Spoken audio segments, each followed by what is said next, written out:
Nesitikėjau gimnazijoje tokių iškilmių. Tiesiog puikiai diena, pati gamta. 14 metų sausio 1 dieną pasaulis, Lietuva švęs mūsų literatūros klasiko, lietuvių literatūros klasiko, pasaulio literatūros klasiko 300 metų jubiliejų. Kaip mana iš giedro dangaus į Panevėžio miestą nukrito Alfredo Pajuodžio skulptūra ir pataikė tiesiai į 5-ąją gimnaziją. Ir kviečiu Alfredą Pajuodį.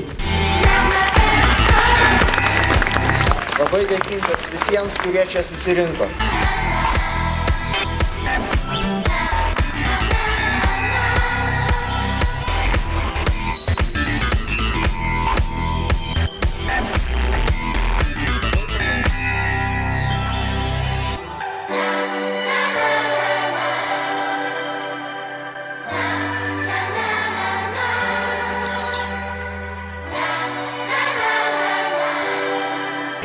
Jeigu aš dabar išeičiau gatvę ir pirmo sutikto žmogaus paklausčiau, kam skirti ateinantis metai, kaip jūs galvojate, ką jis atsakytų?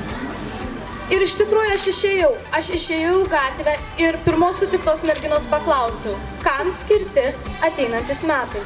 Jis sukluso, kokiam žvėriui? Arkliui. O jeigu kalbėtumėme apie iškilius žmonės, sakau, tyla.